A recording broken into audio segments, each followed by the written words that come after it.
Afternoon, there we are. Hello, everybody. How are you today? It's such a beautiful day outside. Oh my gosh, I'm so glad spring is finally springing. Welcome, everybody, to today's event. My name is Morgan Fogarty. I'm a news anchor at WCCB here in Charlotte. I know you've heard me say this if you've been here before. I've been working at the station for, I don't know, it feels like 300 years sometimes. I anchor the 9 o'clock, the 10 o'clock, and then a talk show we do called The Edge. I'm really excited to have you all here. Please continue eating throughout the presentation. We don't want you to stop. You can continue eating and enjoying your food and drinks and cookies while we're hearing about medical marijuana. It's going to be a really interesting conversation today. The medical marijuana debate, as you all know, is complex and it's multifaceted, and there are perspectives that vary widely across North Carolina. Questions about safety and regulation and public health sparks passionate discussion among patients, healthcare providers, policymakers, and community members like you here today. And today we've got a chance to hear those diverse viewpoints, ask some questions, and gain a deeper understanding of the issues that shape this debate. And we're here because of Healthy Charlotte Alliance, which is an incredible organization that I've been really fortunate to get to know over the past year or so. And I hope that you are enjoying these programs as well. For 85 years, Healthy Charlotte Alliance has been improving health and quality of life right here in Mecklenburg County through timely health education programs like this, through meaningful community engagement, and through grants that support impactful local health initiatives. The Alliance continues to make a real difference in our community. Before we get started, I do want to take a moment to extend a heartfelt thank you to our incredibly generous partner, the Mecklenburg County ABC Board. Yes, a round of applause. This program would not be possible without their support. And we want to give a special thanks to Kiva Walton, Kayla Hickman, Nelson Bolden, and Terry Albanese for your dedication to improving our community. One more round of applause for them. We all know our local ABC stores, but what many may not realize is that the Mecklenburg County Alcoholic Beverage Control Board has invested more than $118 million in local nonprofits supporting efforts to combat substance misuse and promote health and wellness across Mecklenburg County. With that, it is my pleasure to invite Dr. Scott Minderline, Senior Law Enforcement Officer with the Mecklenburg County ABC Board, to share more about their work and their impact. Let's welcome him to the stage.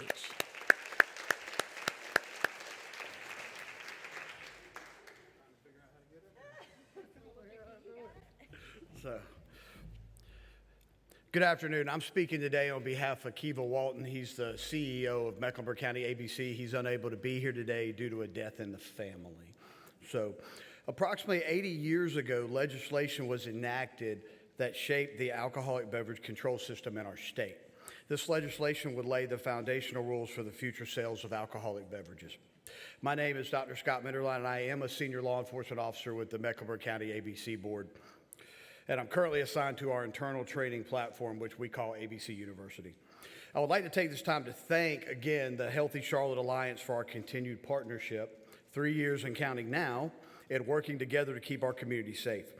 In 1947, the Mecklenburg County ABC Board was formed in an effort for a consistent balance between accountability and the reinvestment of profits back into the community. ABC boards are required to invest 7% of their profits into substance misuse prevention, education, treatment, and research annually. However, at Mecklenburg County, we go well past that percentage. Last year, nearly 29% of our profits, almost $7 million, went back into programs such as this one that we're participating in today. And debates such as what we're about to see are what allow us to grow and continue to foster safety and overall wellness in our city.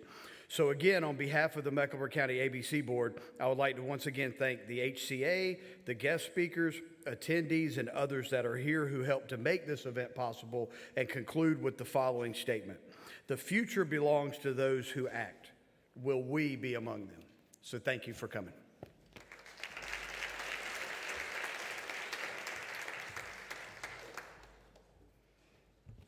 The 78-year impact of the ABC board is remarkable, and today's important and informative program is just another example of their investment in our community, and we are grateful for your support. Thank you so much.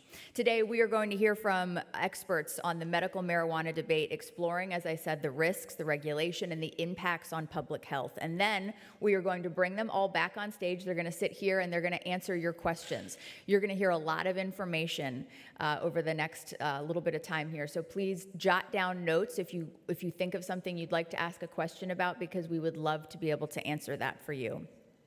It's now my honor to introduce our first presenter, Dr. Jeff Hardin, Integrative Medicine, Novant Health. That's where he is employed. Dr. Hardin, please come to the stage. Dr.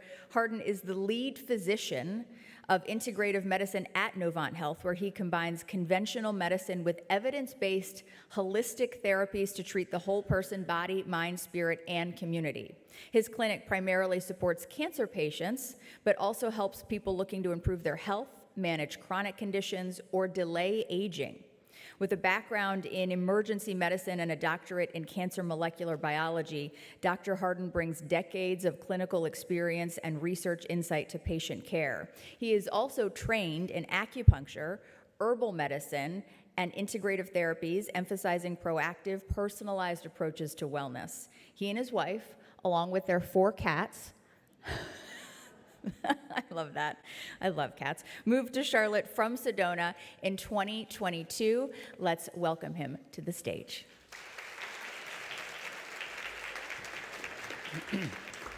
Thank you, Morgan. Very grateful to be here. Thank you for coming out. Put this over here so I don't spill.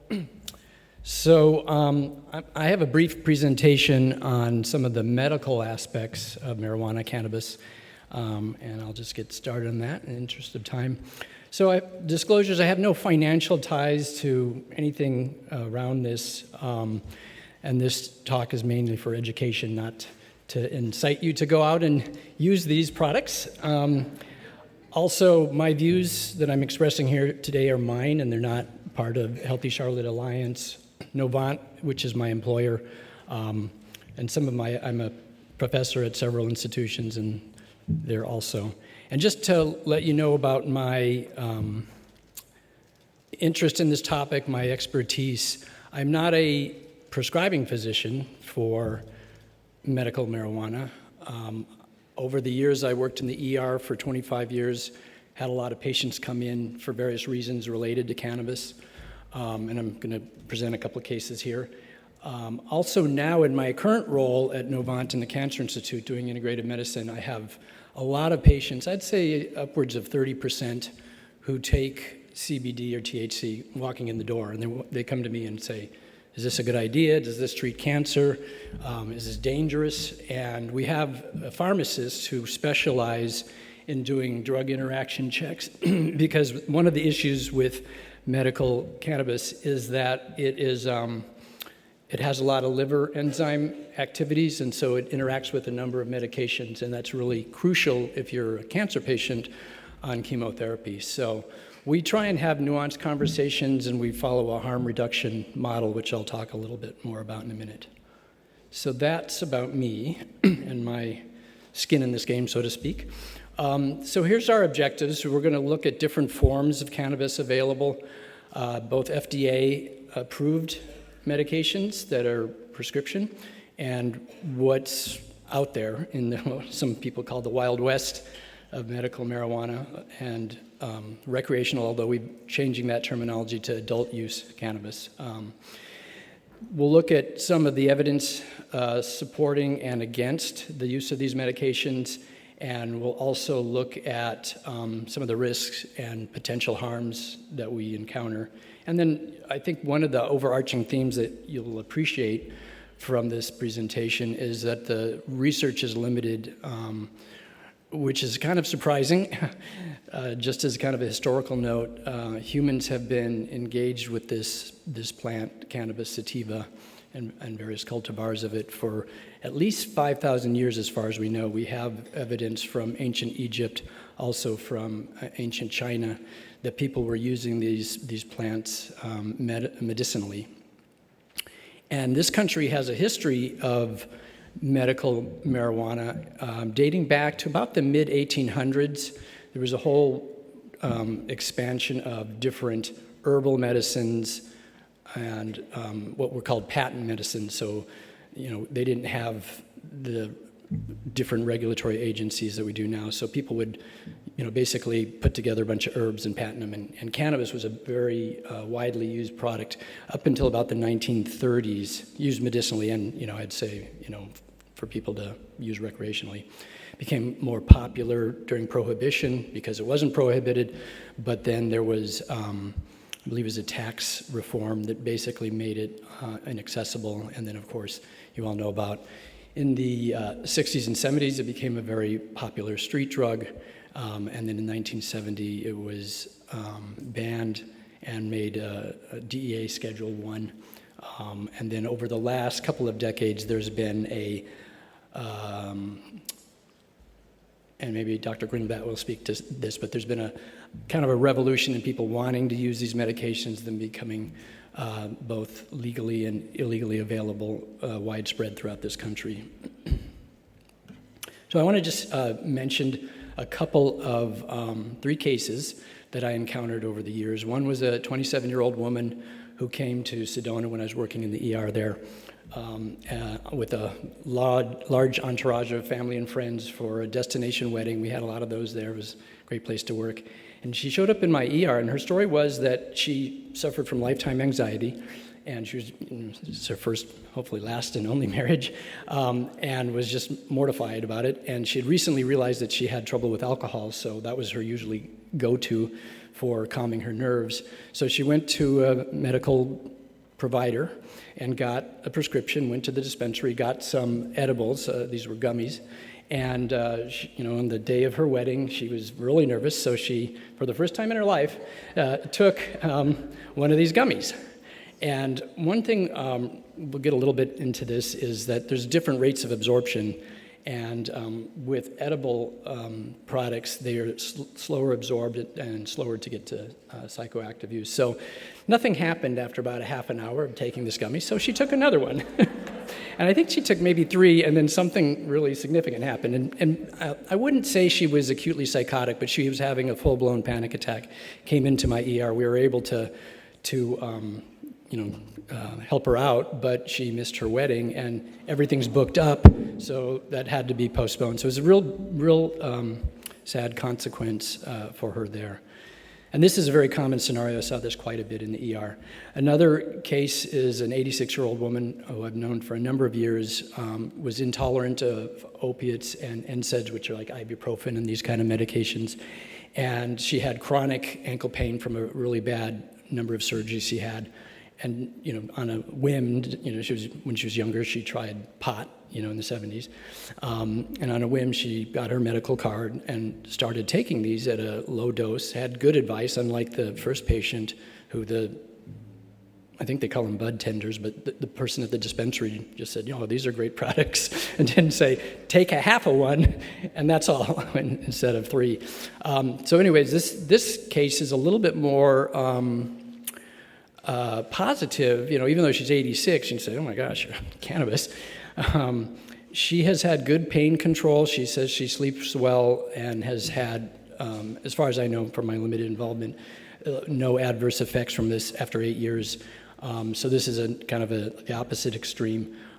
For her, it's been very beneficial. And then finally, the 25-year-old man who had a history of exploration with different substances and decided when he was 18, which was the legal age, to go get his medical cannabis card. This was in Arizona, and started using cannabis multiple times a day, inhaled, which is a very potent form, and now has what we'd consider cannabis use disorder. And also, this is a new term. It hasn't made it to the official diagnostic reference, but cannabis amotivational syndrome, and probably some of you have encountered this with maybe younger people who are always using cannabis, and they just kind of drop out of school and play video games and eat and not, are amotivational. So I'm not going to go too far into the weeds, no pun intended, about this plant. Very complex chemistry, a lot of compounds in it. The two main ones that are used medicinally, popular these days, are THC and CBD. Generally, THC is the one that causes intoxication and is psychoactive. CBD, I put non-psychoactive here. It's not psycho. It is definitely works in the brain, but you don't typically get high from it, let's say. And then there's a lot of other constituents in it that we don't know exactly what they do in many cases. Very different routes of administration, inhaled, of course, both smoking the product, the bud, as well as vaporizing using vape pens for the oils. There's oral ways of taking it, sublingual in sprays, and also topically to be put on the skin. A lot of different considerations here. One is the products that are available are just a whole range. They're not very well regulated, especially in states where there's not laws in place in terms of dispensaries or places where these products are sold. Often there's mislabeling, deceptive labeling, and I have a picture coming up that you'll see. And then CBD has really become popular. About 15 years ago, no one had really heard about it, and now it's in a lot of products. You can pretty much every store you go into, you can get CBD lotion or pills to help you sleep. So we don't really have a lot of data on THC, and we have even less on CBD. And then we're seeing a lot of synthetic cannabinoids. The most emblematic is Delta-8. Some of you may have heard of that. That is a synthetic cannabinoid, and some of them are very potent. Delta-8 is about half as potent as Delta-9, what we call THC. And that, but it's still, if you take enough of it, it'll have the same effects as THC.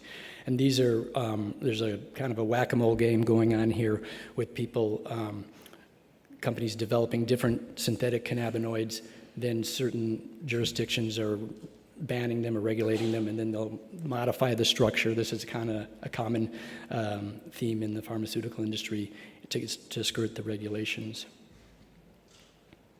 A little humor. If you can't read that, it says, "It just seemed like a natural fit since I started prescribing medical marijuana." It says on the door, TripAdvisor. So there are 3 FDA-approved medications, prescription medications, for very limited uses. The one that's been around the longest is the one in the middle there, Marinol or Dronabinol. This is one that I encounter very rarely in the oncology world. It was developed for chemotherapy-induced nausea and vomiting, but there are a lot more effective medications out there that that aren't psychoactive like this. So that particular aspect of oncology, chemotherapy, it's just amazing the different prescription medications that we have now to control that. So it's not used that much, and then it's sometimes used off-label for people who have cachexia and to stimulate appetite. The top medication is CBD from a plant. The other 2 are THC, which are synthetic THC. So they don't have the other compounds in the whole leaf, and some people say that really affects how they feel to the patient who uses it. Other than that, the other cannabis products, everything you see in a dispensary or on the streets, gas stations maybe now, are considered Schedule I by the DEA. There's no valid use of these, and there's risk cause for great harm in the eyes of the government. Here's a sample. Some of you have seen these products. Kind of, looks like they're marketed for children, right? Candy. There's, I think, the vape pen and pipe. One that I'm really concerned about is in the middle. There's a can there. And maybe you've seen this at places around town. There's seltzer waters that are infused with cannabis. And if this is true, so this can says 100 milligrams of THC. That's a huge dose. A starting dose is like 5 milligrams, 10 milligrams. So, I don't know. Probably no one's ever analyzed what's in that can, but these are popular. I have patients who don't want to drink alcohol, so they've switched to these seltzers. And I've tried to ask them why and kind of work through some of the nuances of their reasoning there. So we do have some, quite a bit of research over the years, generally not what I call robust research, something that you'd find like for a new prescription medication. And there's some evidence for it being useful in chronic pain. Also, as we mentioned, the chemotherapy-induced nausea and vomiting. I will say that the American Society of Clinical Oncology has finally put that in their guidelines, not recommending it, but saying, patients are using this for this purpose, and your job as an oncologist is to have nuanced conversations with them to do a harm reduction. If they're going to use it, then to help them do it in a safe way. It's been looked at in multiple sclerosis spasticity, also in some rare epilepsies. CBD is used. And has anyone here seen Sanjay Gupta's 7-part documentary called Weed on CNN? Yeah, so he started doing this. Sanjay Gupta's a CNN correspondent. I think he's a neurosurgeon. He's written some really good books, and he started investigating this from a scientific medical point of view. Anyways, the reason I mention it is he starts off in this series. It's a fascinating series, and I think he does a good job trying to be unbiased there. These children that have intractable seizures, like 30 or 40, and usually die at a young age. The medications we have for seizures were not effective for them, and it turned out that CBD is, and that's why that one FDA-approved medication is on there. So before that was available, they would go to Colorado, where you could get this stuff legally. This was 15 years ago, and the kids would take this, and it was dramatic. At least what he has in this documentary and what I've read. So for other areas of sleep, it's used a lot for sleep and anxiety. The data is not as good. Cancer, pain, PTSD, all of these are reasons that people will give for taking it, and maybe even some states can be prescribed or recommended for these indications, but the data is not as good. And I will say that most of the research that I rely upon is controlled, where you have a group of patients, you give one a placebo, you give the other one the drugs, in this case cannabis.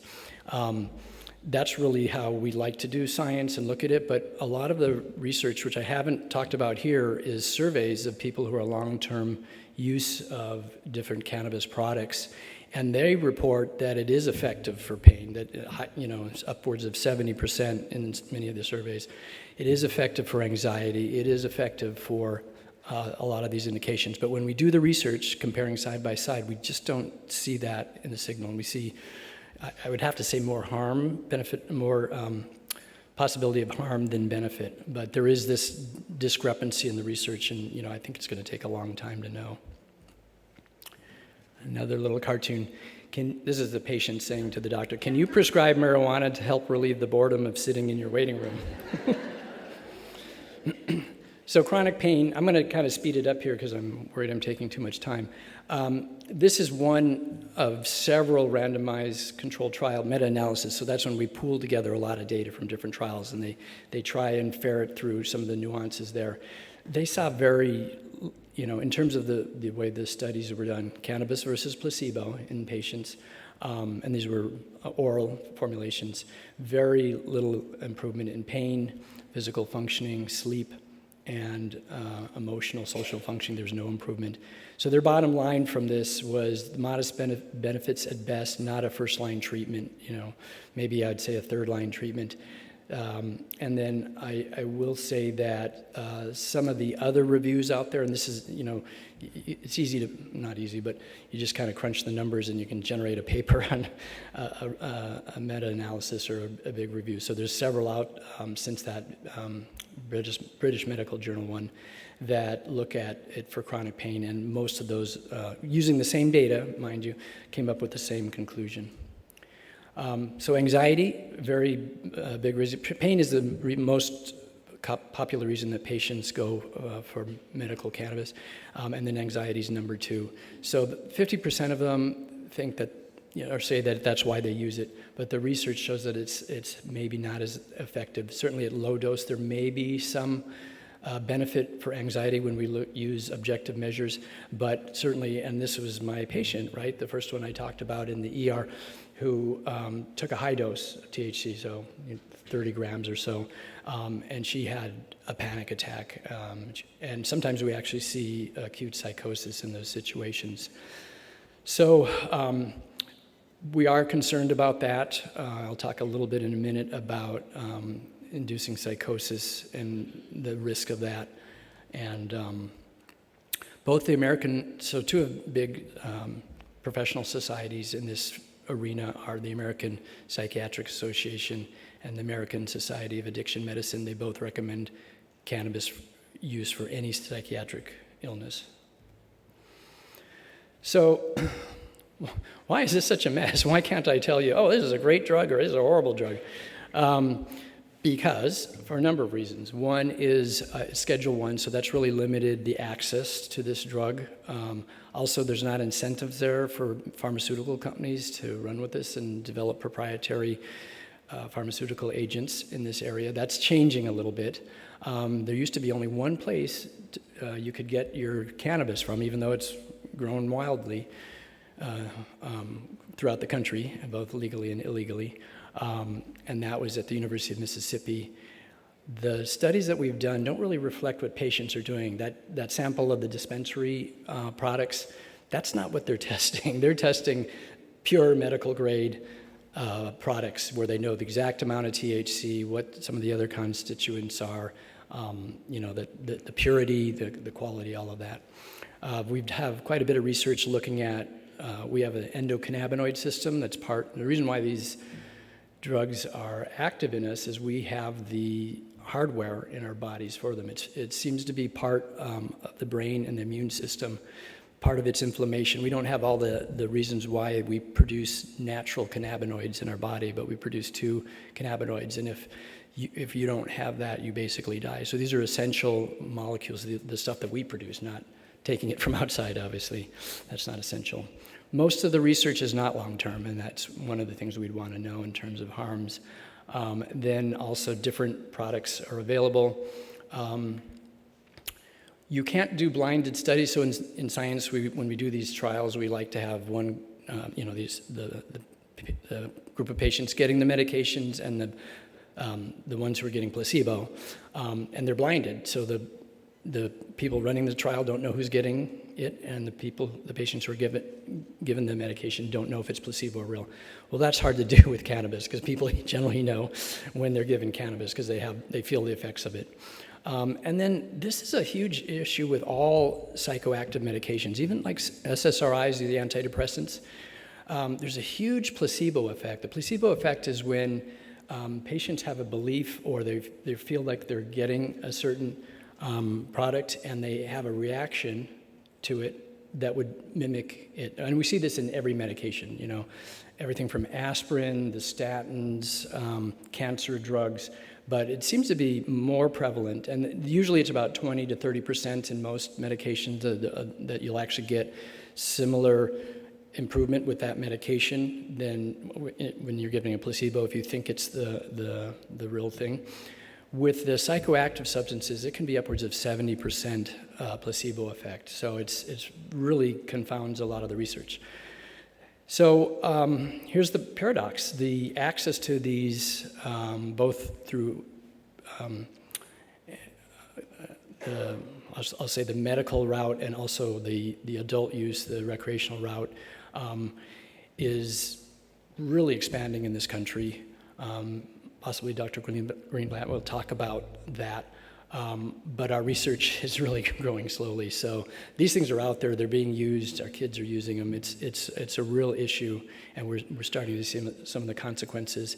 And then again, I want to go back to that patients feel who take cannabis, like that second patient, the 86-year-old woman, that this medication really helps them, that this is something that has been a game changer for many of them. So even though the research doesn't support that, this is what the patients, and we have another bias called user bias or confirmation bias, where if you think something is really helping you, if that's in your mind, then it's going to help you. That's, again, the placebo effect. And one example of this is people think that cannabis really helps them with sleep. And when they look at the sleep architecture, there's some kind of disturbing changes that happen in there. And so when patients are taking cannabis for a long time for sleep and they stop taking it, they can't sleep. And so they say, I really need this cannabis to sleep. Well, they're having acute withdrawal from the cannabis typically. And that, if they were staying off the cannabis for several weeks to a month, they wouldn't need it and they'd probably sleep better than they were on the cannabis. I'm not sure about medical marijuana. What about over-the-counter chocolate? So just to wrap up here, the risks are many. We've talked about some of them, but certainly some of the risk of being acutely intoxicated, issues with driving, cognitive impairment, long-term use. You can have some memory issues, fertility. I mean, there's just a lot of things that I didn't put on this slide.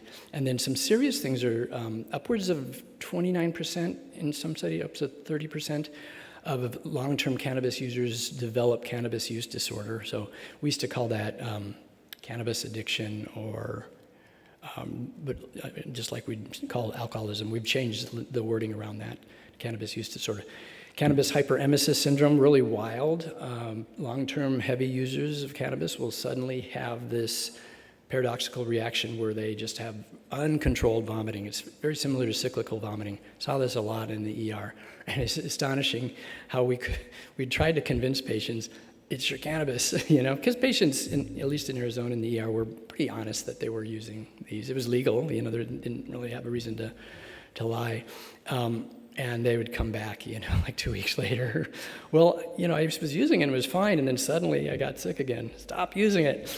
But anyways, withdrawal syndrome we talked about. Psychosis is a real issue, and there can be family. One of my next slides will talk about that. Cardiovascular events, so it can stimulate the sympathetic nervous system, which can trigger heart attacks and arrhythmias. And then impaired driving is a big issue. Cartoon, can you prescribe cannabis for the queasiness these pills cause me? So this is a segue to my next slide. So this drug, medication, whatever you want to call it, should not be used in pregnancy and lactation, breastfeeding. Also, the young, as I mentioned, it is endogenous cannabinoids that we have are very important in our nervous system, and as the brain's developing, you wouldn't want to interfere with that, with any, in my opinion, with any, whether it's alcohol, cannabis, or any drug, because you just don't know well, we're starting to know some of the long-term consequences. Also, psychotic disorders, either in yourself or in the family member, should not be doing that, because we do see a link between cannabis use and schizophrenia and bipolar. We're not really sure of the relationship there, but we're starting to get a beat on that. Substance use disorder, severe liver disease, frail elderly. So that 86-year-old woman, she's independently living, she's getting there, but she's very functional. I guess she probably drives with the stuff in her system. So she takes it at night, so maybe it's not as potent when she goes out during the day to do her stuff. And then other things that depress the central nervous system, like alcohol and some other drugs. So our key takeaways. So our research is limited, and we don't have, I can't say I have a lot of conclusions to give you. There are 3 prescription medications with limited use. I don't see many patients on those medications. Maybe there's a benefit for chronic pain, subjectively, certainly for some patients. And we don't have a lot of evidence for anxiety, PTSD, insomnia, and acute pain. There's some real risks associated with cannabis use. And then our dispensary products, they're highly variable. We don't know exactly what's in them. The quality is sketchy. There's contaminations with heavy metals, mold, and other, even, quite frankly, other psychoactive drugs. So when I approach patients who are doing this, I, rather than saying, don't do it, it's a dumb idea. I mean, how would that go over if you had someone telling you that's something you believed in? I kind of explore why they're doing this, what they're getting out of it, what they think the risks are. If I've perceived there's a risk, like an interaction with the medication or some of those contraindications, I really try and go over that with them. But at the end of the day, I'm pretty much don't believe in what's the word I'm looking for? The kind of the old way we practice medicine, patriarchal, where we would tell patients what to do. This is really mutual informed decision making, because I'm not living their lives, and I'm not going to say never do cannabis ever. But if I really feel that way, then I'll tell them why, with some careful wording. And regulation is evolving, and we'll hear more about that. And that's all I have. Thank you.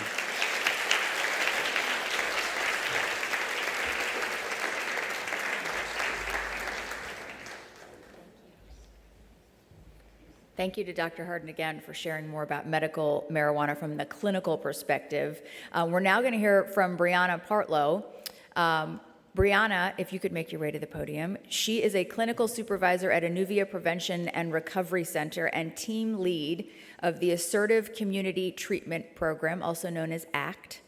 A Charlotte native, Brianna is licensed. She's a licensed clinical social worker and licensed clinical addiction specialist. She holds a Master's of Social Work from UNC Charlotte and a Bachelor of Social Work from UNC Greensboro. With experience in dual diagnosis treatment, crisis management, trauma-informed care, and program development, Brianna is passionate about expanding access to behavioral health services, providing client-centered care, and reducing stigma. She's got more than 3 years of ACT experience, and she takes pride in giving back to her hometown through community-focused initiatives. Brianna.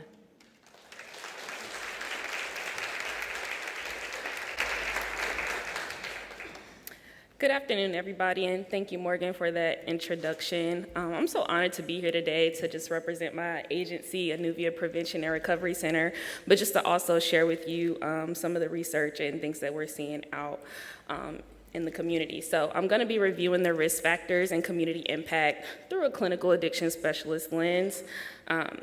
So in this presentation, I will be examining some of the dependence risk as it relates to cannabis use. We'll also discuss some of the risk factors from a biopsychosocial framework and also discuss how social determinants of health influence patterns of use and harm. So what are some of the updates? So as cannabis becomes more widely accessible to vulnerable populations, as Dr. Hardin shared in his presentation, we're seeing some important mental health implications. So we're seeing a high comorbidity rate between cannabis use disorder and severe and persistent mental illness. And we're also seeing some increased psychiatric hospitalizations as it relates to cannabis use. And this suggests a greater acuity in our population and a systemic impact. So, cannabis use and the risk of dependence. There are several key factors that can increase the risk of cannabis use disorder, and a large part of that is the early age of initiation, so how soon we see our adolescent population start to partake in the use of cannabis. Also, the frequency of their use is an important factor, and we're also going to be examining the THC potency. I want to highlight here that there has been an increase in THC potency in these products in comparison to what we've seen in past decades. So the products that folks are using are a lot more potent these days. Where am I? So this can magnify the risk of psychosis or the risk factors, knowing that those products are more potent, specifically when used frequently. And I also want to highlight that dependence is a real thing. As public perception has shifted and cannabis has become more widely accessible and people feel like there's perceived low risk, there's a belief that dependence can't happen, but it can.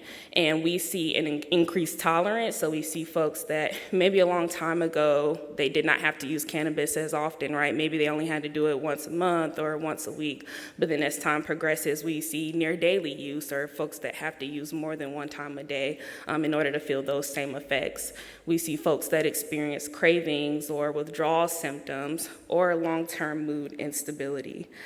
So this can happen. Chemical dependence can happen. And I want to note that 1 out of 3 individuals that have high-frequency cannabis use can eventually develop cannabis use disorder.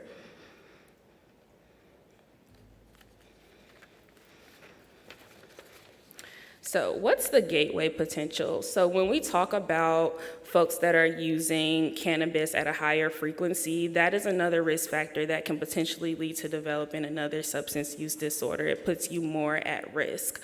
And there are some studies, there's some research out there that actually suggests opioid use disorder is one of those substance use disorders that we could see from increased cannabis use. There wasn't a lot of research to support it, but I did just want to mention that here. And then studies find that people who use cannabis also report using other substances later on in life.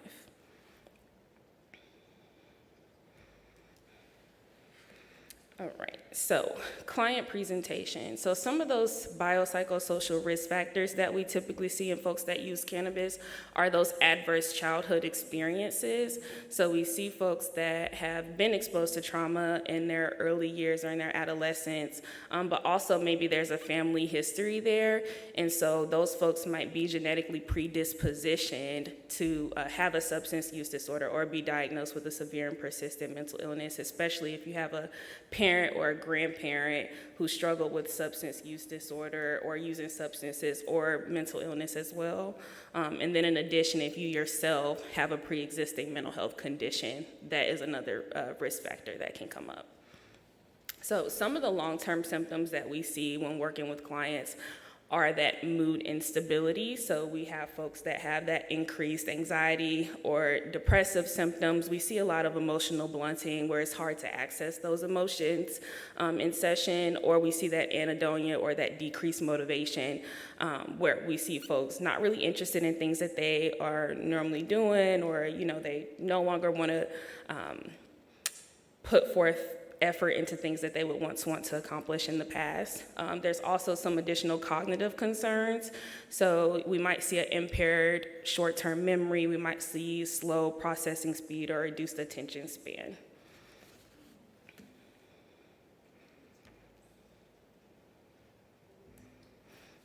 So who is primarily impacted?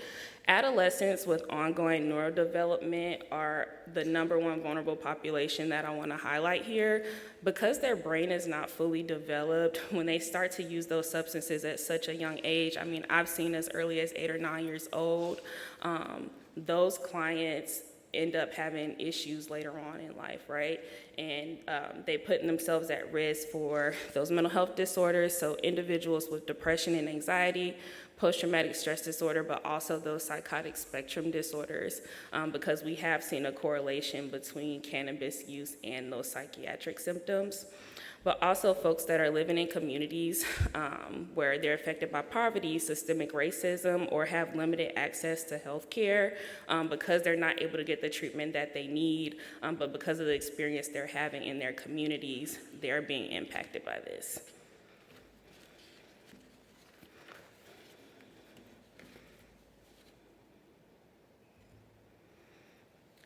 All right, so just to dive a little bit deeper on the impact on the vulnerable population, specifically for adolescents, we see an academic decline, so not just dropping out of school, but maybe just engaging poorly in school. We might see behavioral concerns, not really wanting to do your work anymore. We might see social withdrawal, so no longer wanting to interact with your peers or participate in those extracurricular activities that, once brought them interest. We see the emerging psychotic symptoms, so as kids are starting to engage in cannabis use, we might see a psychotic episode, and we have parents that are concerned and that are coming to seek treatment for their child, and they've never seen this behavior before, and they're confused about where this is coming from. And then long-term cognitive delays in adulthood, so back to that reduced processing speed, issues with memory, et cetera, and increased interpersonal issues, so it might start to cause some family conflict or, again, conflict amongst peers once you start using cannabis in your adolescence.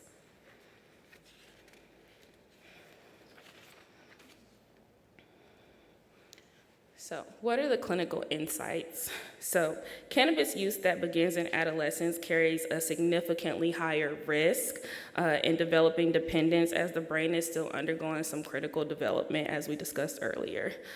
Early exposure has been linked to measurable changes in the brain structure and function, but as it relates to cognition, your emotional regulation, and your reward processing.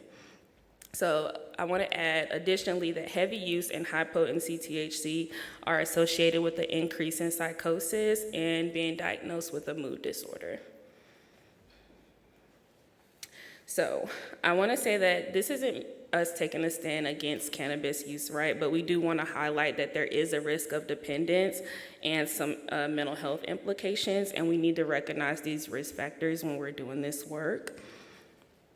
So as we conclude, I want to say that while it may be perceived as low risk with cannabis use, there are some populations or some individuals where their circumstances might be a little different, like we talked about with adolescents.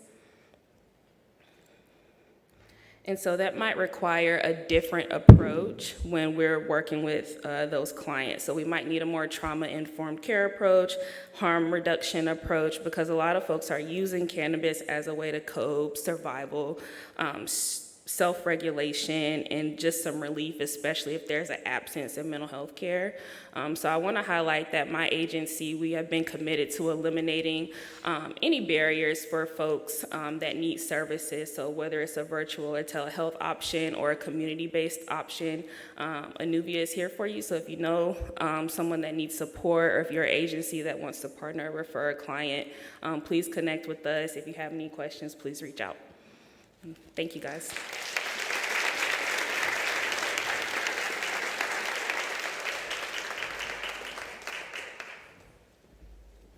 Thank you, Brianna. The next person that we're going to have come up here and talk is somebody you're going to really want to listen to. This is Andrew. Andrew is a former client of Dilworth Center, a nonprofit addiction treatment center that has supported the recovery of thousands of people here in Charlotte.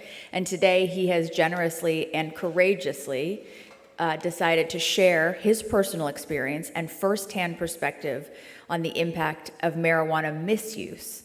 Please join me in welcoming Andrew.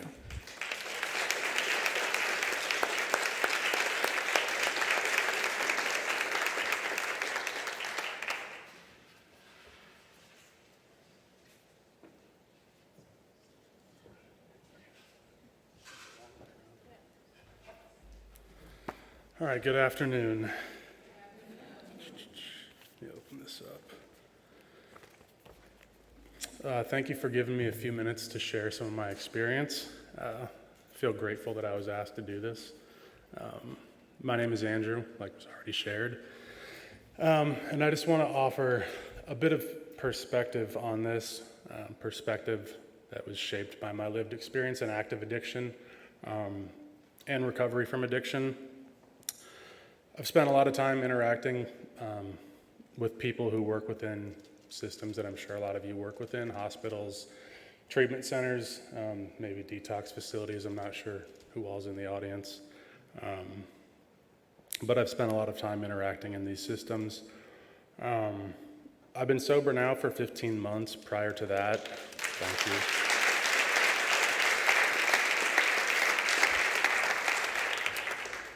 Prior to these 15 months, I spent 3 years trying to get sober and failing over and over.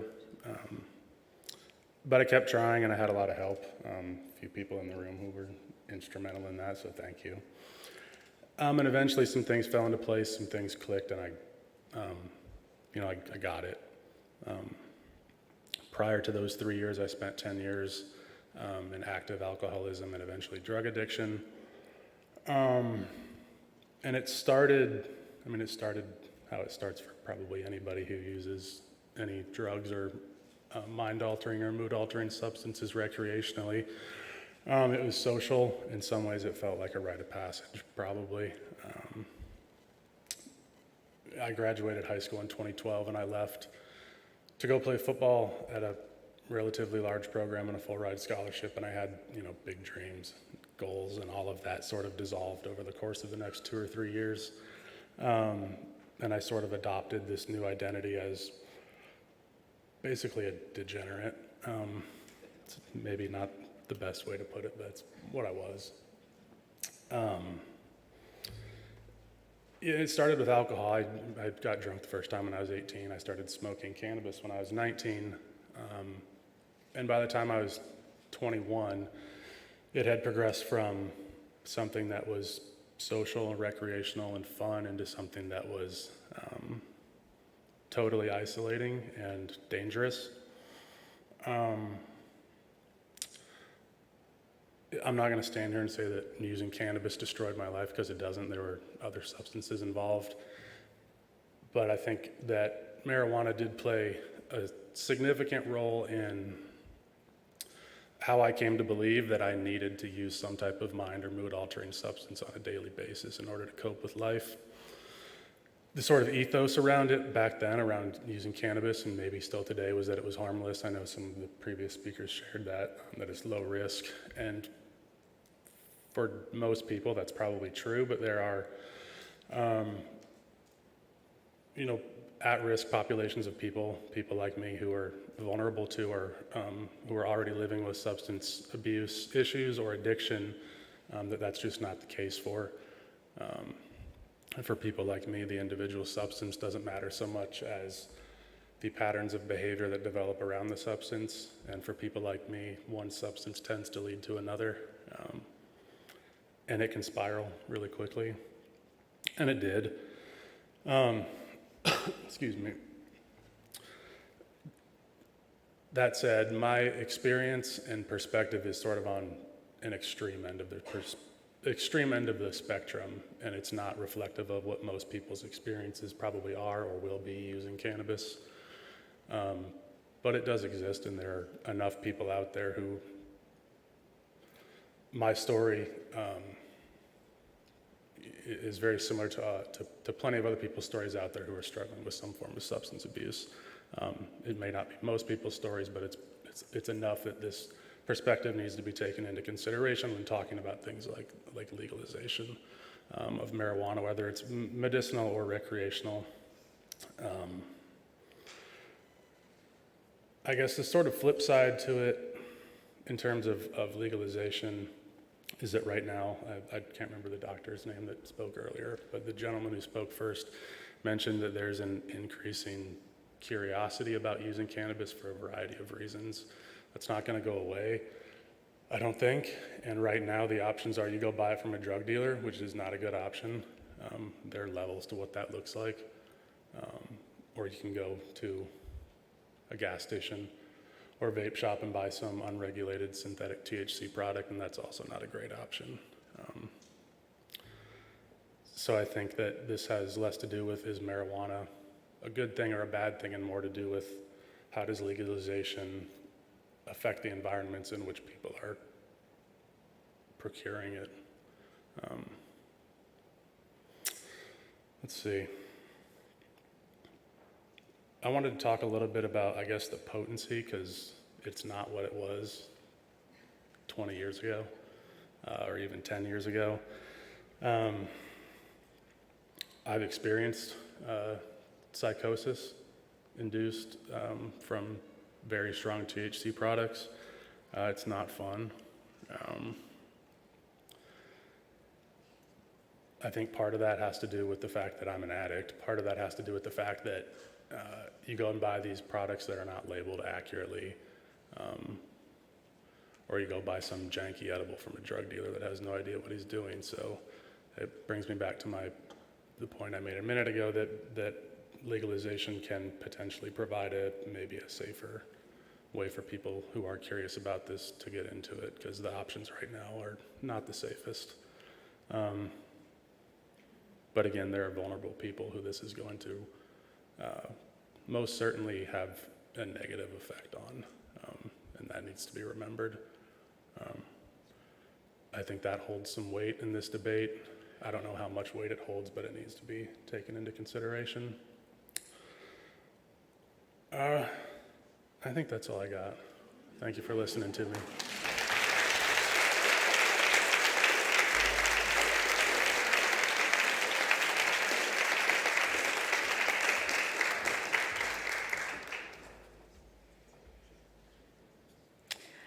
Thank you, Andrew. I know it's nerve-wracking being up here looking out at eyeballs. I would much rather be talking to a camera. It's nerve-wracking.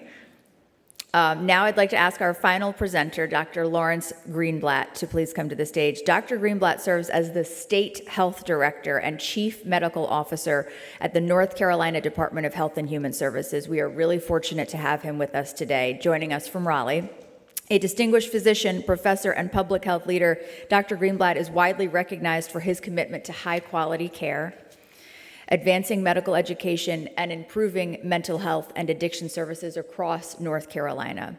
He spent 3 decades at Duke University Health System leading Medicaid initiatives, integrating behavioral health into primary care, and promoting safe opioid prescribing and treatment for opioid use disorder. Dr. Greenblatt has also co-led the Durham Crisis Collaborative, and served on numerous state advisory groups. In June of 2025, he was appointed by Governor Josh Stein to co-chair the North Carolina Advisory Council on Cannabis. Dr. Greenblatt.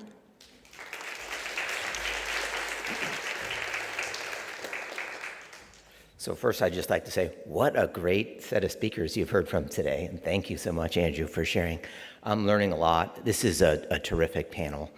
My slides aren't as fun as the others, but I think I have a lot that I want to share with you that's important, and you should hear what we're thinking about from the state level when it comes to cannabis and what's our history, what's our regulation. So my goal today is not to advocate for any specific position, but I'm going to review what's the history of what's happened with regard to cannabis regulation in North Carolina. How are we thinking about it currently? What pending legislation there is. I heard recently there's a number of bills that might make it into this short session. None have ever been passed. There have been bills that have been brought in before. So some of the history, this is something that's been getting a fair amount of attention over the last 10 years. That was initially fairly limited access for very specific conditions, but the number of people who are interested in this, the stakeholders, the patients, the clinicians, that is growing. Started out being fairly cautious, really focusing on what's the evidence, what's the safety framework, but now there is increasing number of people who want to see medical marijuana products available. On the Cannabis Advisory Council, there is a place where you can leave a comment, and I encourage if any of you would like to communicate that to us, you can.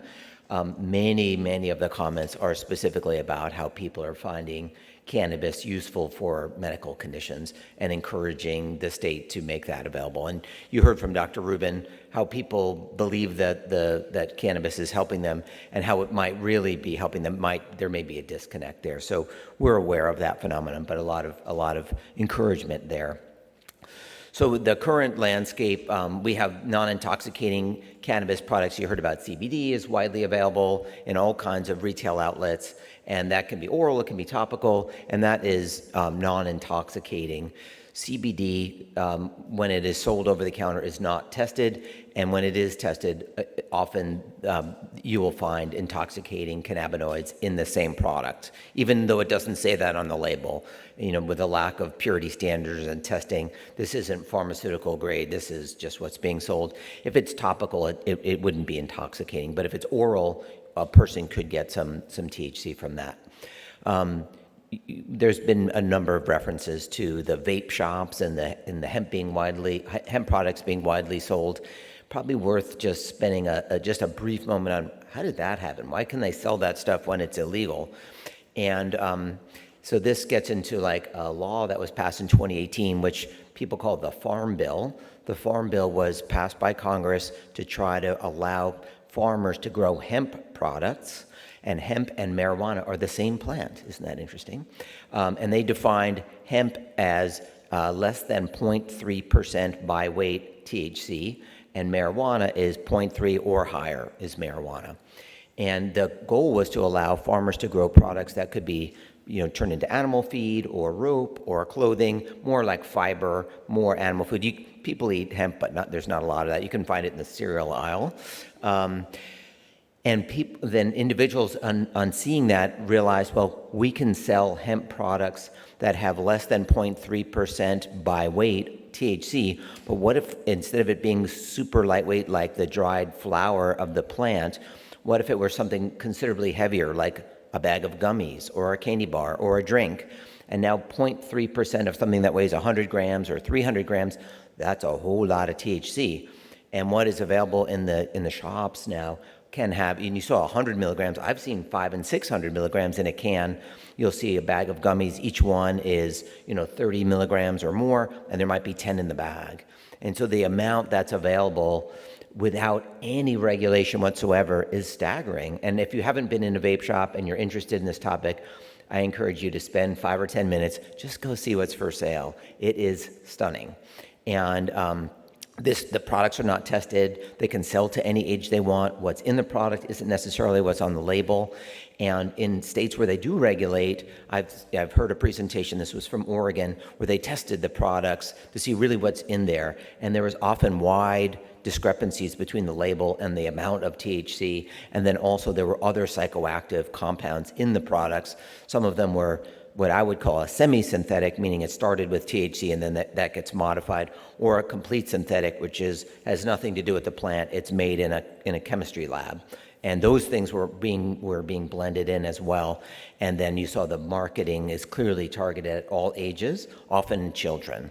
And this is what our current situation is. So that's when people think about, like, do we really want to bring marijuana or cannabis to North Carolina? Well, they're not seeing it's here. It's widespread, it's widely available, and it's not that legalization would bring it in. The dialogue now is really kind of involving, I think, all the key constituents, patients, providers, lawmakers. The Cannabis Advisory Council, which I serve on, has 27 members, very broad representation.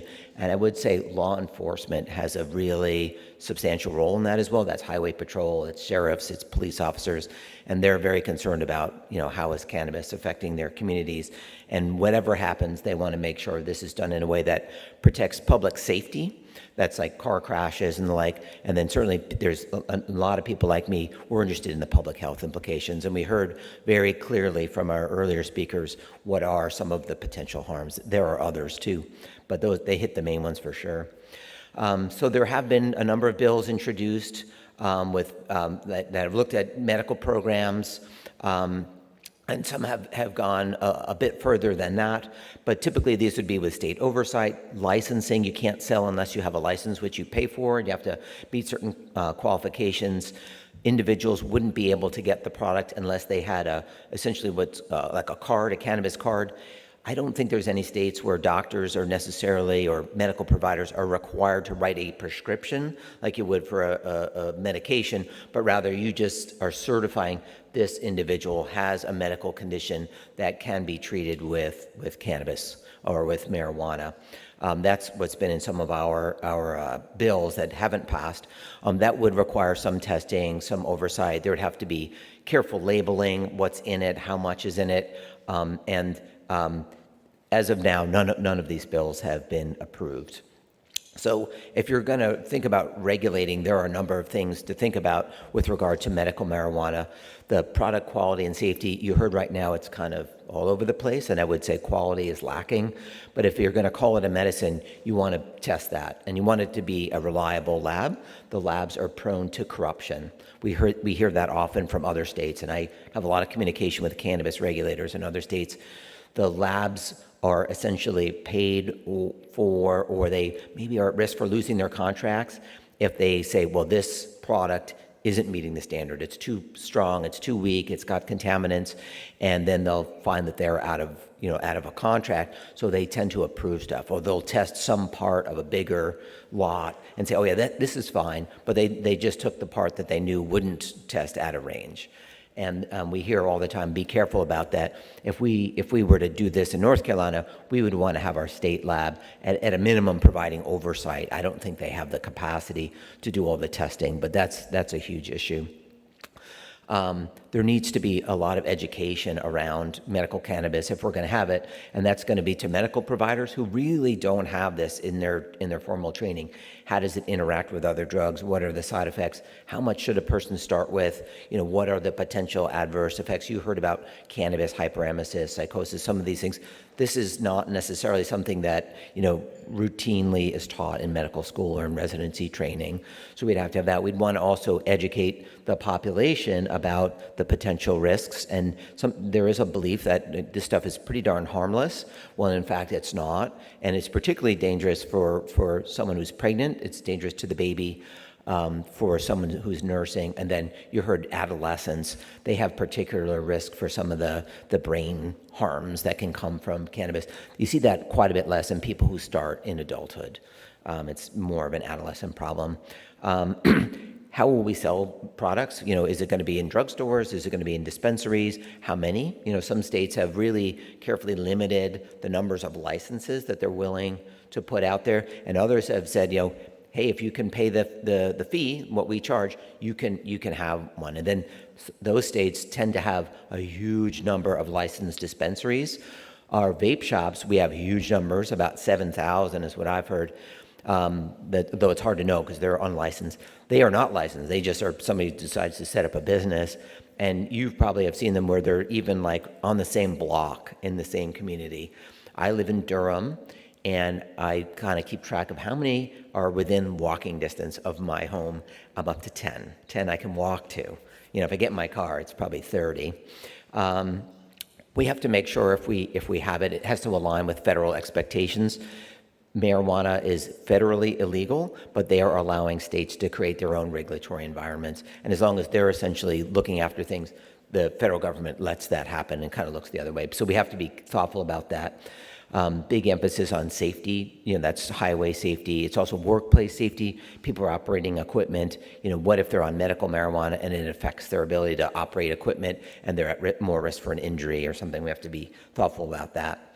Another regulatory consideration is if we're going to call it medicine, what happens up to areas or communities that say, we don't want that in our community, and they won't zone them to allow them to be there. So how do we make sure people in that community can have access to what we're going to call medication? So there has to be mail order or delivery. You can't just say, well, these counties are particularly averse to cannabis products. It's not there, but it is in these counties. If we're a state that says it's medicine, we got to make sure anybody can get access to it. This is what's happening in our neighboring states. So Virginia has a comprehensive medical cannabis program. Their dispensaries are regulated, and they have specific qualifying conditions, though somewhat broad. Georgia and Tennessee, more limited. It's very low THC frameworks, although Georgia has a bill that's being moved forward that would expand the amount of THC that's available. That isn't necessarily something everybody wants, also expand the number of products. And then South Carolina has a limited medical marijuana program. They're thinking about expanding that. Georgia has hemp products sold like we do, sold alongside in dispensaries. In vape shops, but that's also being sold along with medical marijuana. So people kind of have access to both. It's a bit puzzling when you're in like Atlanta. You'll see both kinds of places side by side. So some of the implications for public health, if we were going to do this, we want to make sure people have access to safe options, and make sure that what they're using is got medical evidence that it is safe and effective for what they have. And you heard from Dr. Rubin, that medical research is very limited. The medical marijuana that is grown officially by the federal government under contract with the University of Mississippi apparently has a concentration. People use the word potency for concentration. That's like 2% or 1.5%. That's what it was in the 60s, and now it's like 15 to 25%.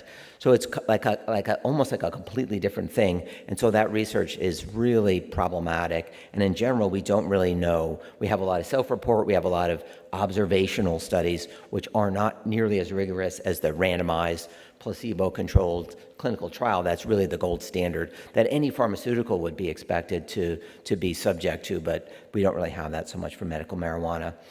We have to track safety issues. We have a system in North Carolina called NC Detect, and that's looking at ER visits. And they have different ways of pulling diagnosis codes, and they can even just look at the text of the documents. It's done anonymously, but to see, are we seeing a change in how many people are showing up in the emergency department with some of the syndromes that we talked about? And we have seen a huge increase in the numbers of, percentage-wise, of children and teenagers who are going to EDs with acute toxicity. Little kids, because they think it's candy, right? They'll find it in the drawer. It's a gummy. It tastes good. And then the kids get sick. And then teens, it's more not accidental, but they are using edibles, trying to get intoxicated. And then they make the mistake that we heard from Dr. Rubin, which is like, this stuff isn't working. I'm going to take another, and maybe I'll take a third. And then, of course, when you smoke, the effect is within minutes, probably a minute or two. If you ingest, it can be 90 minutes to 2 hours. So people who don't know that will take too much, and that's a thing that you'll see in like a 16 or 17-year-old. And those stories I've heard too often. The health equity concern has to do with there are marginalized communities where they aren't necessarily going to have access to this. What about people that don't have insurance? How do we make sure if we're calling it medicine that they can have access to it? Is it going to be on the Medicaid, preferred drug list so that they can get it on their Medicaid benefit? These are questions that would need to be answered. It's complicated. The Cannabis Advisory Council, that was formed in July, and that was from Executive Order 16 from Governor Stein. And he created this council to try to address some of these concerns about what the current state was, which he finds unacceptable, and I think many agree with him, and then to try to create some ideas and a framework and some specific recommendations about how do we improve public safety, public health, rein in this current kind of completely unregulated environment, no age restrictions, no testing, no licensing restrictions, et cetera. By the way, I was telling some folks at my table, this was my first assignment as state health director. I got the email the week before I started, you're going to be on the Cannabis Advisory Council. I was like, uh-oh. So I started learning, because there's a lot to know. And then the next day I got an email that said, the governor has chosen you to lead the Cannabis Advisory Council. That was a big uh-oh. But I will tell you, there are great resources. The single best organization for us doing this work is a group called CANRA, which is the Cannabis Regulators Association. It is a national and it's actually an international group. A number of countries send representatives, and it is people that are regulating cannabis in their place. And they are not like a wild party crew. They are serious. They are very worried about safety, health, taxation. Do they have enough enforcement mechanisms? Is their legal standard, is it really what it should be? Do they need to get legislation passed? They are serious and smart people and very interested in helping another state do this well and follow the best practices and not make some of the errors that were all too common in other states. And states have been quite willing to share with us what's gone well and really what hasn't. And that's been really helpful to us. So I go to the meetings, we bring them in through Zoom to speak to the council, and we have some of us, like in the leadership part of the Cannabis Advisory Council, we have additional meetings. But we are working hard to make sure that we have all the information. So what's the science? What's the policy? What's been the experience in rural situations? So that's the kind of stuff that we are looking at. The Advisory Council ultimately does not have the power to make law. We are advisory, and we will turn our recommendations to the governor.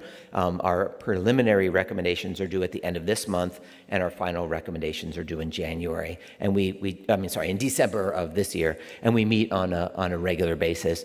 And the governor hopes to take that information and then go to the General Assembly, and in the issue will be, if you choose to legalize, here is the framework that leads to the best chances for public safety and public health. So, we are hopeful that our recommendations, which will be very well informed, will be taken seriously. But ultimately, we are not lawmakers. We're advisory. So, in summary, the cannabis conversation has been shaped by the history and the values of our state, where we are a different state from any other, and quite different from, say, Colorado, California, some of the states that were early adopters. We've also seen a series of bills brought forward, none of which has passed. We're looking very carefully at other states, and not just our neighbors. We really get input from, Connecticut, Nevada, Maryland, New York, Georgia has been really helpful. So they might be near us, but not necessarily.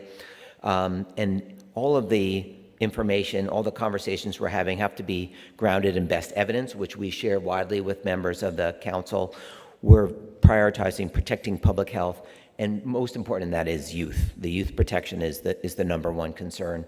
Also, driving safety and other public safety, and then looking at what are the best regulatory practices. How do we make sure that we are a model? We really want to, if we're going to do it, we want to be the best in the country. And I think if we could potentially do that, we want our process to be guided by transparency. So, for example, our minutes are all, anybody can join in via YouTube and listen in. We have posted all our documents on the website. We welcome input from the public through the public comments. So we want this to be a very public experience.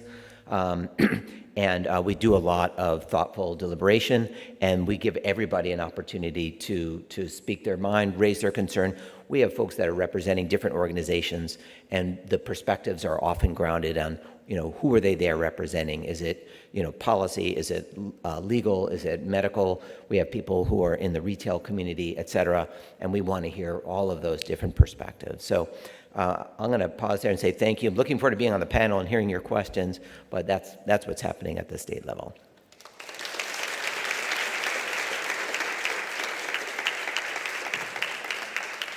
Shall I have a seat? Yeah.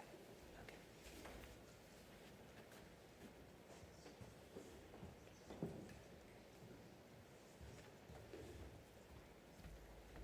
Thank you to Dr. Greenblatt. And the rest of our presenters, if you can come join us on stage. And while you're doing that, we are going to announce a few winners of some raffle prizes that we have here.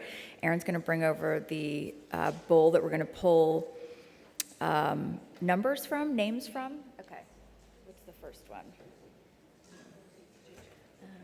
Okay.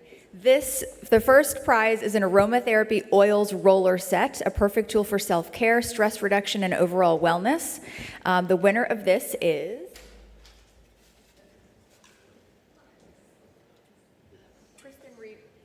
Kristen Rivas.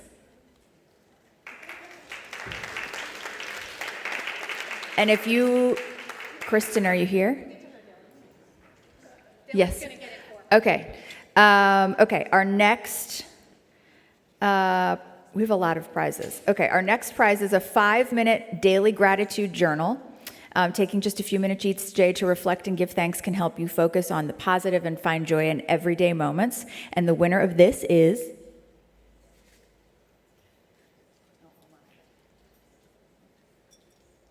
Karen Chandler.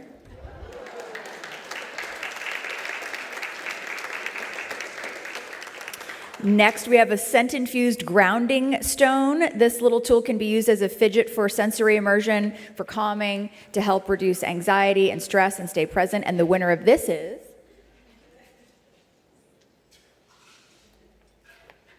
Justin White.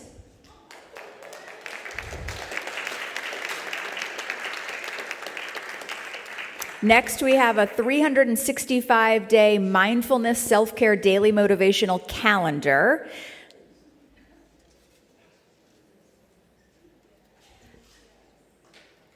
Denisha Walker.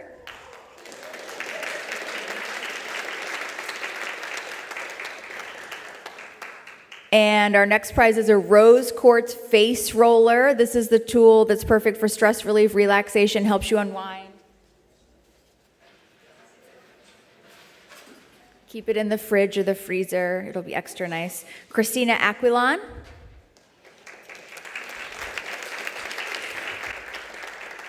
Congrats. And our final gift is an aromatherapy diffuser with essential oils.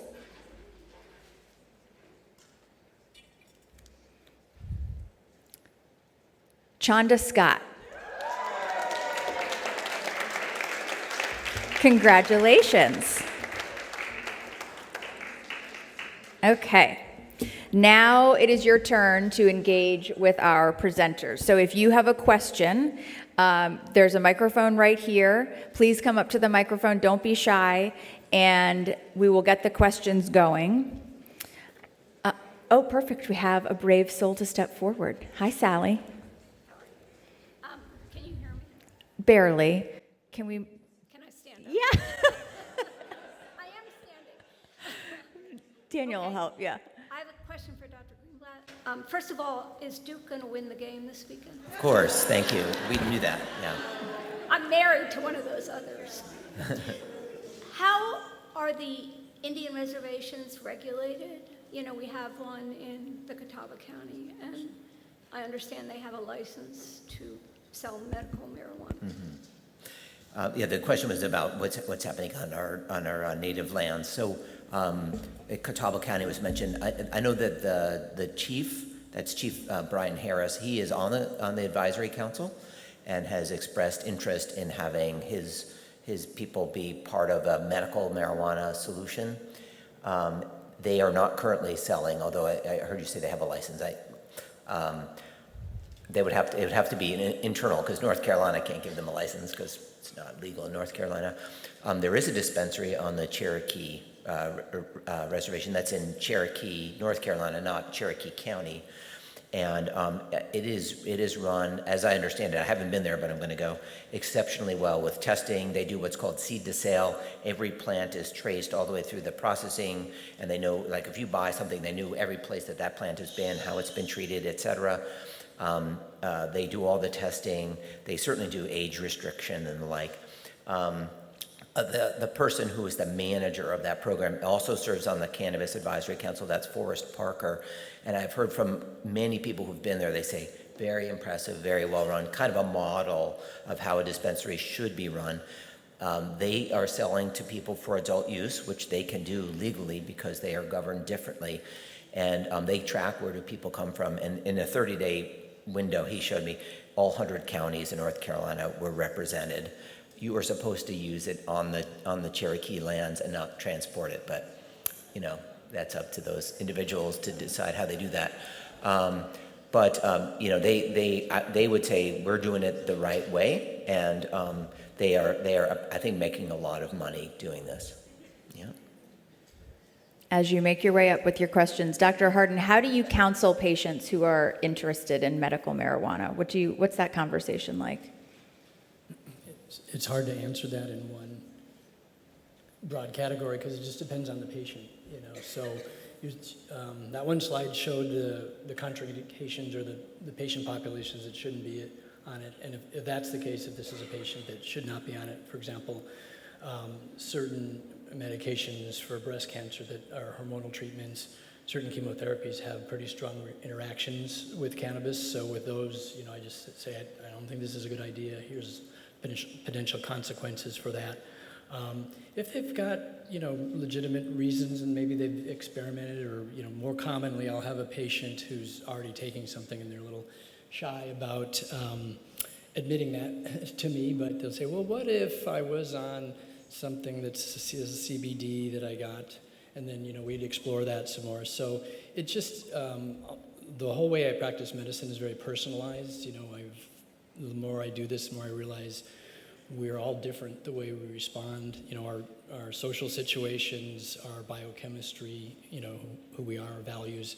So I really take that into account with my patients. And at the end of the day, if they really want to be in it, and by the way, I have 2 patients that go to the tribe and they got their card and get their medical cannabis through there. You know, they drive, I guess it's in Asheville, and they drive up there and get that.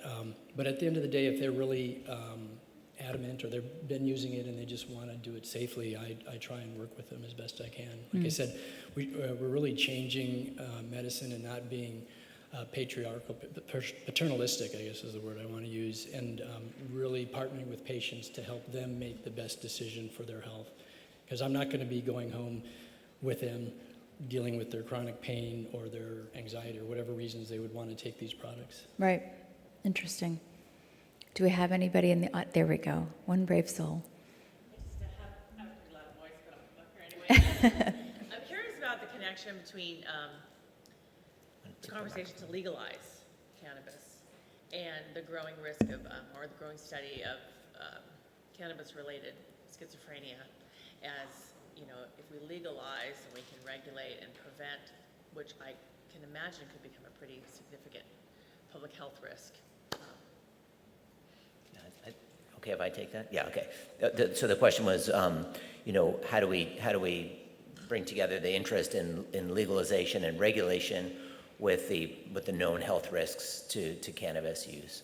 And again, the advisory council will advise, but we will not decide whether or not to make cannabis legal. I think the key word here, though, is regulation. And occasionally people will say to me, why would you bring cannabis to our state? We don't want cannabis here. And I have to remind them, like, hello, look around, it's everywhere, and people are using it. So if the question was, do we want to go from none to legalization and then it's just, available, that's a different set of questions than do we want to take the current unregulated situation where it's who knows what product, who knows what contaminant, what dose, it's available to anybody, any age, as long as they can pay for it and they can find someone willing to sell it to them legally, let's put a set of rules in place. And I think that's how a lot of people are thinking about it. How do we rein it in, not how do we bring it in? And there really isn't like a prior state experience where they had as rampant a cannabis market as we have. We have the second biggest in the country, and to go from that to regulated. I think when there hasn't been much availability and then you bring in licensed dispensaries, you will see an increase in the use among adults. Interestingly, you don't see any increase in adolescents. You might see a little decrease when it's legalized. So that's a good sign. And I would say the data on motor vehicle collisions is somewhat mixed, but more states have seen an increase in motor vehicle crashes.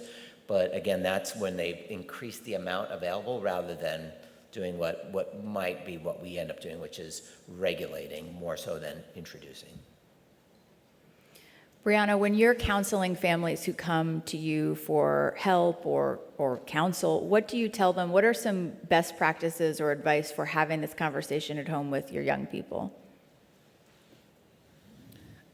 I would say it's definitely a person-centered approach. So I would lean into listening to that adolescent and seeing what their experiences are, and maybe what the reasons are, the catalyst for their use. Because a lot of times there are probably some other things happening. So looking at what their experience is, and then highlighting what's going on and figuring out what alternative solution or approach might be. So just being person-centered and therapeutic, and really just listening to what the child has to say about, why they might be relying on cannabis to use. Are there warning signs or red flags to look for? Yeah, kind of what I touched on earlier. I would say that academic decline, social withdrawal, you might see a shift in mood, or just in the way the adolescent might typically present themselves. Do we have any other audience questions? Yes. So I have a question for Brianna. You talked a lot about new perceptions of marijuana and products that are available, like edibles and vapes. Are there any other things that you're seeing sort of just coming out that we might not know of, or what are the most concerning trends that are affecting vulnerable populations? I would definitely say vapes. Thank you for that question. Vapes, or I think the street name for it might be dabs. So those items are usually a lot more potent than your traditional flower cannabis that folks are traditionally using, because it's more concentrated. And so it puts them more at risk for that chemical dependence we were discussing. Can I add something to that? Absolutely. So that is something you can see in your vape shops, by the way, is these super high concentrated forms.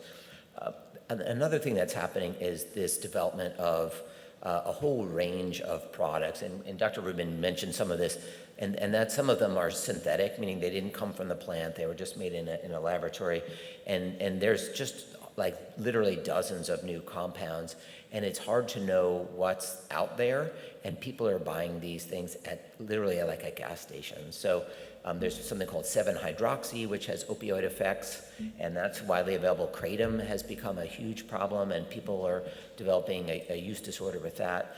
But there's so many different chemicals. The advisory council, we're really just looking at cannabis, but people often say, you got to clean up all that other stuff too. Well, yeah, talk to Governor Stein. He hasn't asked us to work on that, but it's a big problem, and very often people are intentionally or unintentionally using multiple substances at the same time, and that can be particularly challenging. I think that might have sort of been my question, but maybe I just missed it. In terms of the regulations, so if we have regulated, legalized marijuana, does that clean up what's happening in the gas station, or are those two separate things? Like, is the gas station, I'm calling it that, you know, what we have now, is that under the hemp farm law that you guys were talking about? That's what can we clean that up separately, or one is going to replace the other? Yeah. Okay, a seemingly simple question, which is complicated. So I mentioned the farm bill that made the sale of hemp-derived intoxicating THC legal. That got basically revoked with a bill that was put into place to reopen the government after the government shut down. Some legislators kind of snuck into that language that said all hemp-derived THC would now be regulated with much lower dose limits, and that would start 1 year from when that bill was passed. So that will be November of 26. That becomes illegal. So technically, all those vape shops that are selling hemp-derived intoxicating THC are selling a federally illegal product as of, I think it was November 13th or something like that. Now, does that mean they're all going to be shut down and disappear overnight? I know some people hope that, but who's going to shut them down? You know, we don't have like the staffing or the police enforcement to do that. Is the federal government going to like send their troops in? And you know, I doubt it. So it's unclear what's going to happen. And then there's all those products that aren't from hemp that they're also being, you know, they're selling like the kratom and the 7-hydroxy, and there's a range of things, and that is not affected by this new legislation. So have we cleaned up the gas station, problem? No, we haven't, and that's an ongoing challenge. I think if we do have cannabis regulation, we would want to also say other intoxicating cannabinoids other than what comes from a plant are illegal, and not necessarily try to name the structure and name the compound because of that whack-a-mole phenomenon that Dr. Rubin referred to, but just to say you can sell basically the THC, which is Delta-9. That's it. That's if our state were to decide to regulate it, and that way we can shut down a lot of it, but it doesn't get to everything. We have time for one or two more questions, so if you do have something you'd like to ask, please make your way to the microphone. Dr. Grunblatt, I also wanted to ask, is there another state that is regulating this well that North Carolina would look to as a model or a roadmap?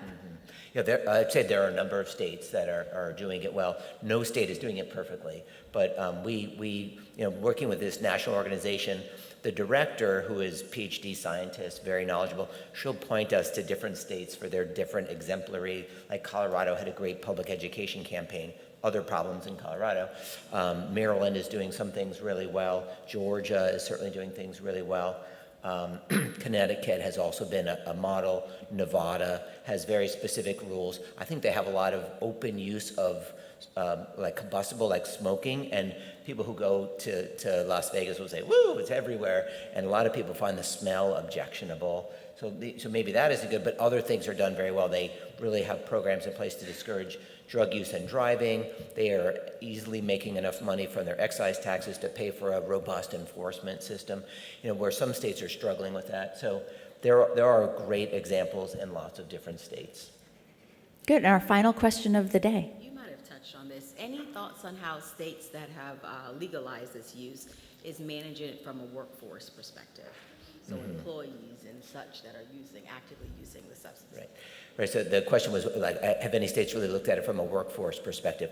I have not heard that from some of the state regulators, and that tends to fall outside of their purview. They're more looking at like enforcement and taxes and, are kids getting it and whatever. I would just tell you anecdotally, this is just based on a personal experience. We were vacationing in Maine. We went to a ski resort, stayed at this cute little inn. 2 retired school teachers opened it, and they had some regrets about that. That's a different question. But they said, Maine at the time had medical, and the medical system does tend to get corrupted, where like everybody has a medical card, for who wants to just be able to purchase. And they said they basically could not hire people at the kind of wages you pay at an inn. You can't pay a lot of money. They couldn't find any people to work there who were not showing marijuana on their urine drug testing. So it was, and that included their son. They were very honest about that. Their son. And they said it was very hard to get people to function at the level that people used to before everyone had access to this. So like the kinds of instructions you need to give, like like when this machine breaks, this is who you call, or this is how we make this dish that we serve every other Sunday, or this is how we want the beds made up, or whatever, the kind of like, their skills, they're not high complexity skills, but they said it was really hard to teach people. They just couldn't learn as fast. And and they would call out more that motivational kind of thing that we heard about. And you know, I think like if you went to a law firm, there probably aren't too many lawyers showing up who are intoxicated, but I think, you know, maybe at a job like being working at an inn, maybe that's highly prevalent. It is an issue. We hear a lot about the driving safety, but I think workforce issue too. And then, you know, if you have a medical plan or a neighboring state has a medical plan, if people come in and they have marijuana on their testing or show impairment and say, well, you know, I have a medical card, you know, I have chronic pain or whatever, and then how do employers manage that? I think that's very tricky. I don't have an answer. I just agree it's a concern. Thank you all for being here. Thank you to our panelists. Thank you to Andrew for sharing your perspective. Just a couple housekeeping notes before you go. At the center of your table, there are stress cubes and little textured sensory stones. Please feel free to take one of those with you as a reminder of what you've learned here today and to help you out throughout the day. A big thank you to the Mecklenburg County ABC Board for your partnership, for your commitment to our community, and for making today's program possible. Thank you. There's also a small little survey on your table. It'll take you 20 seconds to fill out. If you could do that and leave it on your table, we'll pick that up. It'll help us with future programming. And please consider this your open invitation to join us at Healthy Charlotte Alliance's monthly Lunch and Learn programs. Thank you so much for being here. Have a wonderful rest of your day.